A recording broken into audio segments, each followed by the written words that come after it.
Xtalks connects professionals in the life science, medical device, and food industries with useful content like webinars, job openings, articles, and virtual meetings to help you succeed in your career.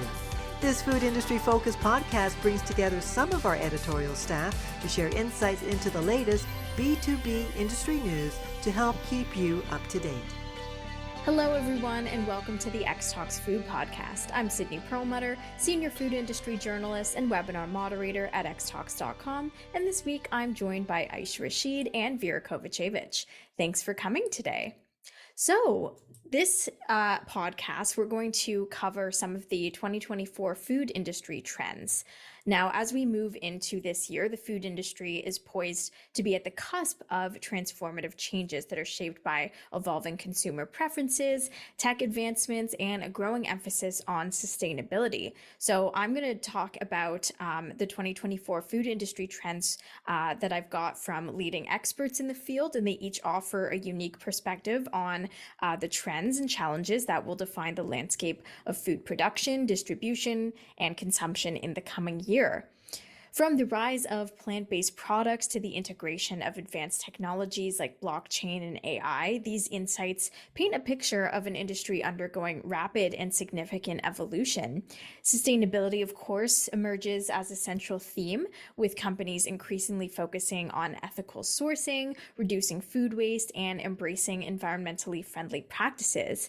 But at the same time, digital transformation is revolutionizing how we market, distribute, and engage with food products, catering to a more connected and health-conscious consumer base. So like I said, I spoke to several food industry experts in various sectors to learn about their 2024 food industry predictions and trends. And whether you're a stakeholder in the food sector or a consumer that's keen on understanding future trends, or simply someone interested in the intersection of tech, nutrition, and sustainability, this is the podcast for you. So I'll start with the first trend, which is the critical role of data.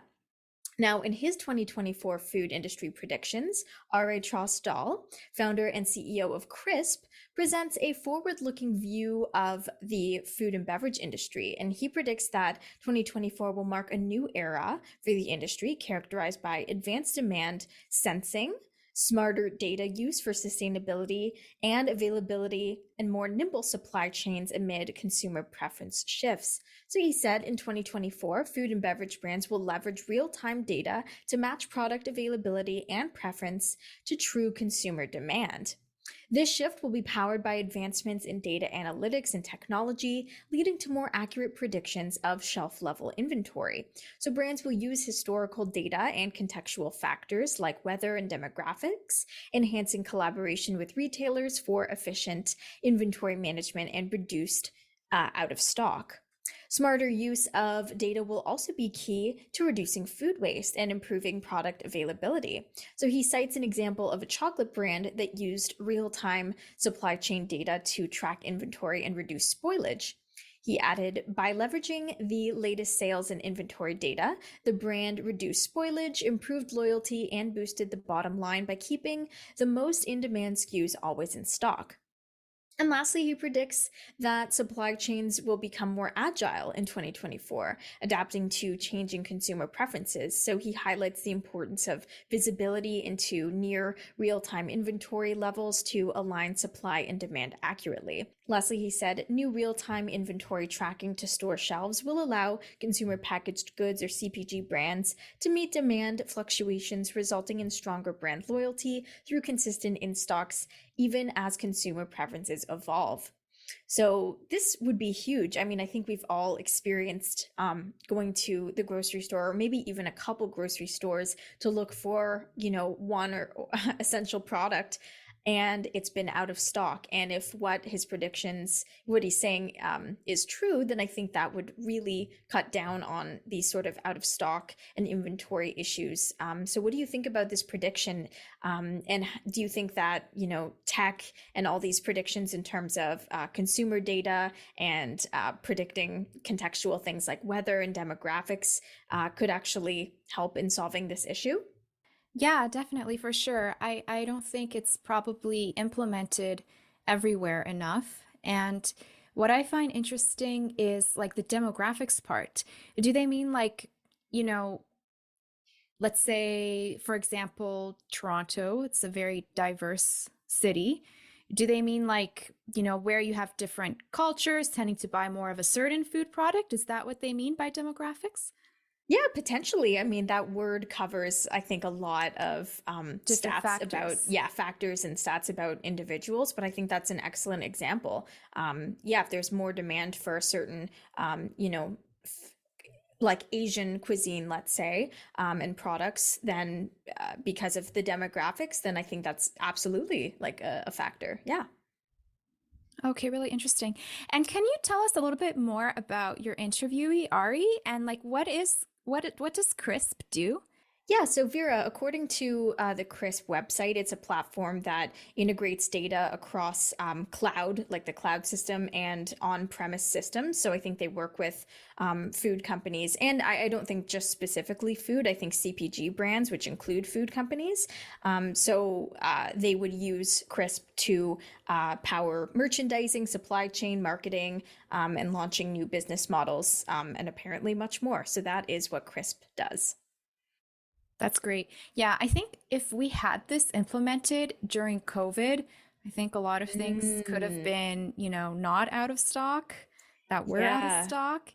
And, so much time, Sydney, you cover stories about like food shortages. So I wonder if they can like, make those things avoidable with this kind of technology. Yeah, that's an excellent point. I think COVID was one of those unpredictable events. And I don't know if any sort of tech could have prevented the shortages that we saw during the COVID era, but I do know that um, predicting weather events and how that will impact crops and things like that, that's getting a lot better. So I think even when things become unpredictable, sometimes these systems can be in place to sort of be the backup, I suppose, and help reduce some of those like major shortages. Yeah, and you mentioned too about like curbing food waste, right? If they know, oh, this region always has a lot of XYZ things going to waste, and this other region has a shortage of these, be like a better distribution of resources could be done. Right. So Yeah, and technology when you is, have better like consumer data, and when you have those demographics, you are more you can predict those a lot with more accuracy. Yes. Yeah. Yeah, and I think also in terms of like let's say following the supply chain or the food chain in terms of contamination, because perhaps that could aid in flagging, the points of contact or the points at which you may have an issue with certain foods. And I think we've been seeing more and more recalls and for certain foods. And I think perhaps this kind of technology and this kind of data driven technology can definitely help to address the issues on that front as well.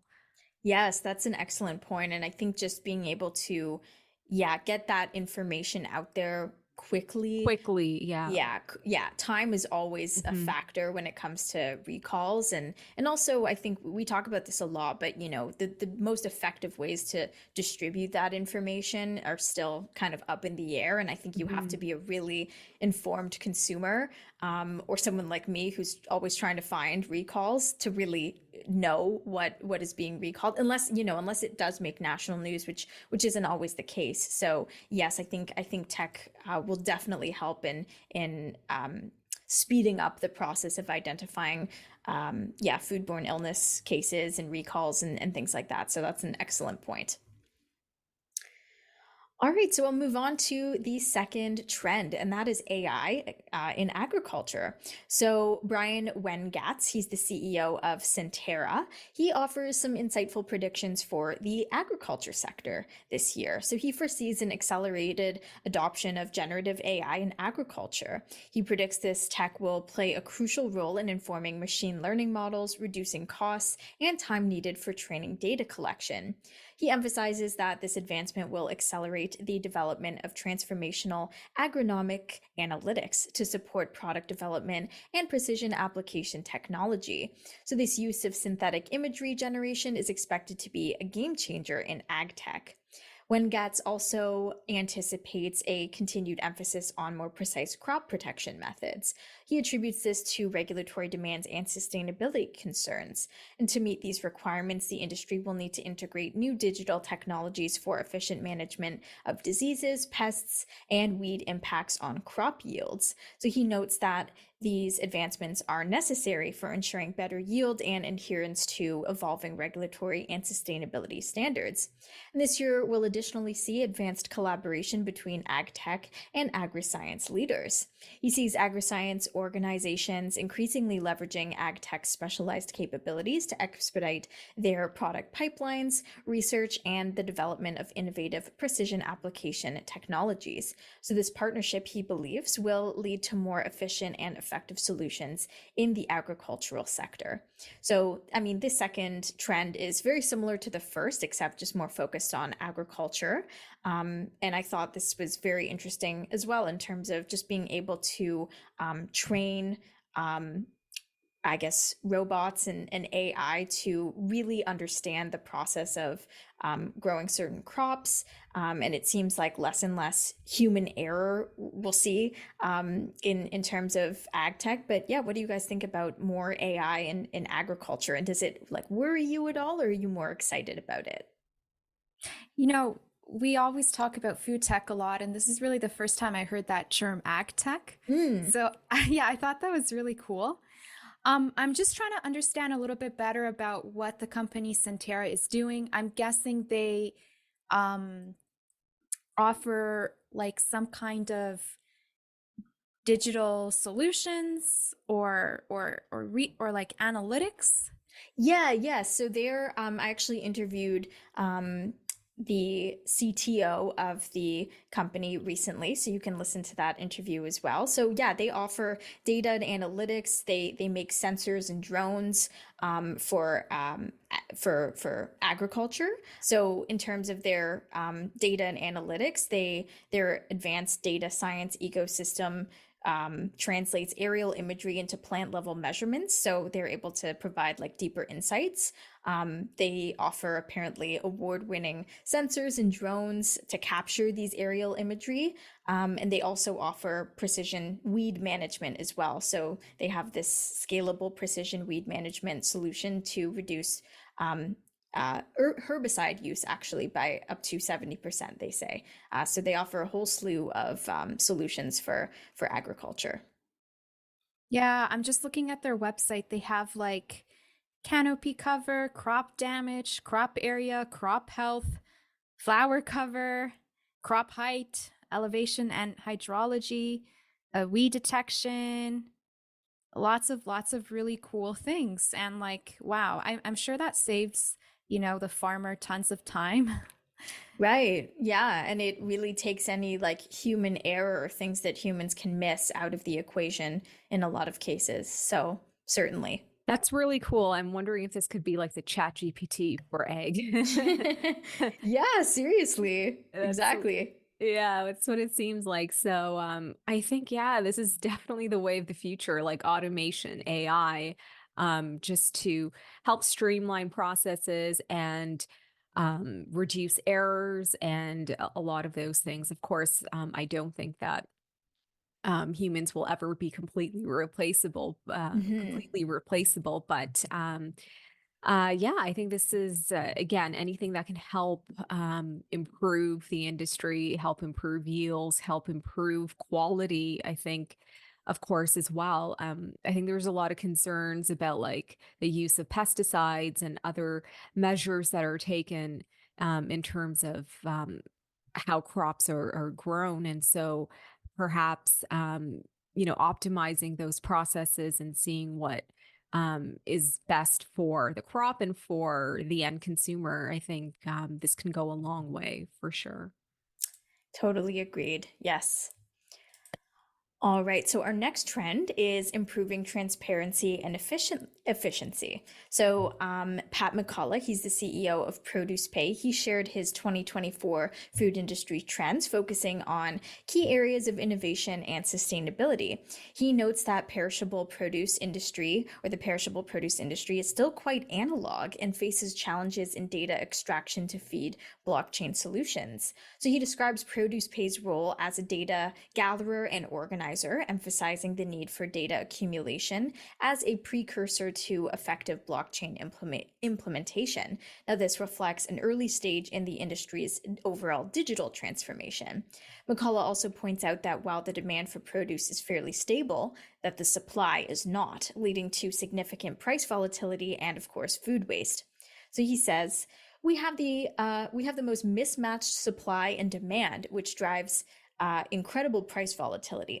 It was studied to be 117% last year across all perishable produce categories.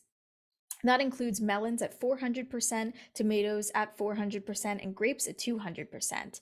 And it's because there are surety of supply issues that are the primary buying criteria for big retail grocers. So McCullough also highlights monitoring as a significant challenge in implementing sustainable practices. The need for a global footprint and real people on the ground for quality monitoring remains essential, reflecting the complexities of sustainable agriculture on a larger scale. He mentions using smartphone apps for objective measurement of produce quality, improving spec adherence, and reducing rejection rates at distribution centers. And when it comes to consumer preferences and behaviors, he observes a trend towards premium fruit varieties, especially blueberries, and notes the global expansion of produce supply chains. McCullough discusses the challenges of meeting consumer expectations for immediate product availability, which strains supply chains and necessitates advanced technological solutions like blockchain. And although he predicts continued challenges with supply shortages and pricing pressures, he emphasizes the importance of tech in improving transparency and efficiently in the produce supply chain. So again, very similar to what we were talking about before, but this time with a focus on produce specifically. And what I found very fascinating, but very true once he said it, was that there's always a stable supply for produce, but demand, but the supply is not always stable. And that's why we often see these shortages, if not price volatility, and of course, then food waste. So yeah, I think, what do you guys make of that very simple but true statement? And do you think, again, that these types of monitoring and tech can actually improve the stability of the supply? Yeah, I think for produce, this is so vital just because it can spoil so fast. Right. Especially things like, berries. Mm-hmm. I'm just trying to understand a little bit better. So ProducePay, do they match buyers to sellers? What exactly is their main business, and kind of how does that relate to improving transparency and efficiency? So I think what they do the most is keep track of, they collect a lot of data, obviously, about produce. But one of their mission essentially is to make the produce industry a lot more sustainable with the use of data and tech. So they want to transform the agriculture industry by eliminating the economic and food waste rampant that is in today's volatile supply chain. So they make commerce more predictable, they say, for growers, marketers, and retailers. So they have this predictive commerce platform that gives growers and buyers control and insight into their operations. And they also foster access between the two parties and provide capital, trading opportunities, and insights. So it sounds like they just want to really reduce the amount of time that it takes because like you said, spoilage is a big issue with produce. So they want to reduce time. They want to do things more sustainably, reduce food waste, and just provide the data that they have collected and continue to collect to growers and buyers.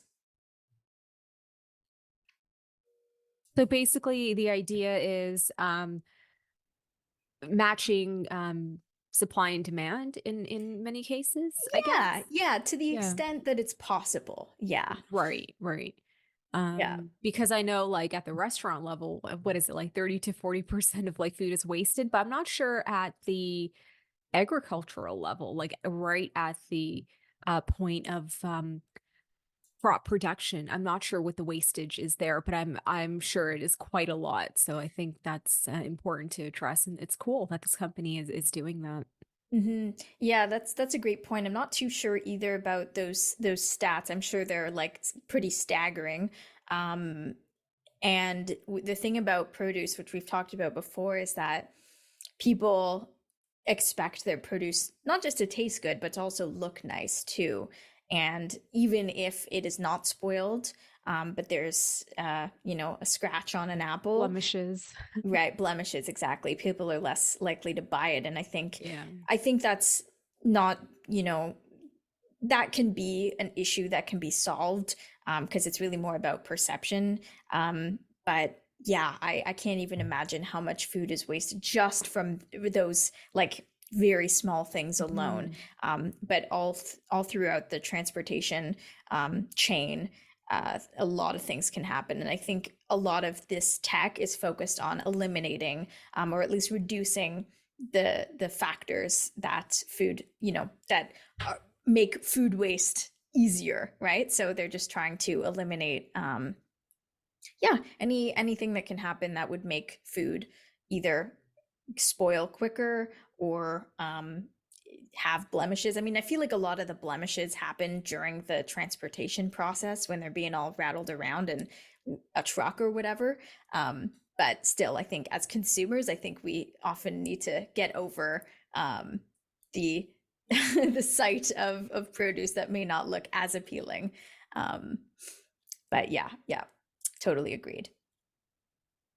And then our last prediction or our last trend is the continued demand for plant-based. I feel like it wouldn't be a 2024 trends blog if we didn't talk about plant-based food. So I spoke to Michael Lines, and he's the CEO of Wellness Natural Inc., which owns SimplyProtein, and he outlines his 2024 food industry trends, focusing on the continued rise in demand for plant-based products, the importance of nutrition, nutritious yet flavorful snacks, and of course the focus on sustainability.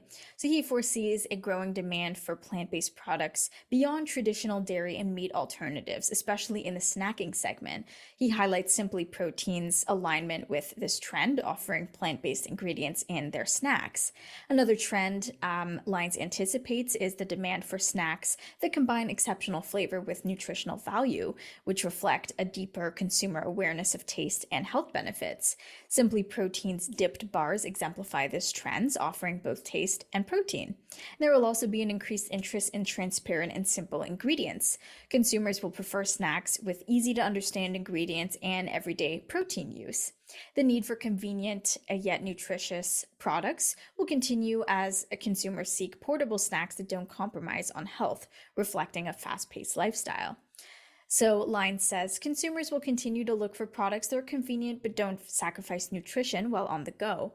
Life continues to get busier, and consumers need portable snacks to sustain them anytime and anywhere. So this year, consumers are expected to adopt a more holistic approach to health, looking for products that cater to a broad range of health needs. Consumers will also show growing interest in sophisticated texture and flavor profiles in snacks. He says you'll see an increased focus in two areas minimum. One, continuing to evolve plant-based alternatives into the center plate and everyday meal occasions, and two, a renewed focus on ingredients with a view to price/value versus analog comparisons. So the biggest challenges in the plant-based sector will be meeting rising consumer expectations and navigating supply chain complexities and inflation. So he emphasizes the need for innovation, agility, and inclusivity in product offerings. He advises new companies in the health and wellness sector to embrace diversity in product offerings and marketing strategies. Understanding and catering to various consumer needs is key. He highlights the importance of unique products, authentic brand stories, and a commitment to inclusivity. So he made a really good point, simple but good point, in that plant-based, the plant-based sector and products, I feel like they've typically not really. They've been more about, like he was saying, the meat and dairy alternatives rather than the snacking category. So he pointed that out, which I thought was a great point. And then also, his company, SimplyProtein, they incorporate protein, of course. So they have a plant-based and a functional snack line. But yeah, what do you make of this? Like, I know we've sort of talked about the lowering demand for these like meat and dairy alternatives, but when it comes to snacks, I think it's a little different. Do you guys agree? Well, in my personal opinion, I find like there are a lot of snacks that are just plant-based, right? Chips, granola bars without chocolate. So there's a lot of options for plant-based snacks already. But yeah, I think if you're gonna, market yourself as like a plant-based snack company, something like what SimplyProtein is doing, I think it's the way to go, right? It's like, plant-based snacks that, have a lot of protein in them and probably, some calories too. So I found what they do interesting, because, for example, if you want to have a cookie, right, that's probably not going to be plant-based. So what they do is they'll offer like plant-based cookies, right? So they're targeting those snacks that are mostly not plant-based, and they're trying to figure out products that are, which I found was a really neat idea. But yeah, I think you're right. When we talk about plant-based foods, it's mostly just like meat alternatives and like dairy alternatives, but this is something new. Mm-hmm. Yeah, and I think also what the focus more so seems to be also, or another focus or another part of this is kind of a better for you angle as well. So I think by introducing something, a typical snack that we've all seen, like a granola bar or a cookie, and by making it plant-based or exclusively plant-based, and how SimplyProtein has, the focus on protein and other ingredients that I can see on one of their packages here in your article, Sydney. I think the focus is really on how these ingredients are good for you. And so it's sort of a better for you angle there as well, that they're focusing on with these plant-based products, because, as Vera mentioned, there are a whole host of plant-based or non-meat, non-dairy snack foods out there, chips and all of that, but not all plant-based foods are good for you, right? Like an Oreo cookie is plant-based, but or chips, plant-based, but I think coupled with the plant-based angle is also this better for you movement as well. So I think that's important. Yeah. And I think the issue with a lot of plant-based products is, or the criticism that they can sometimes receive is that they may lack protein.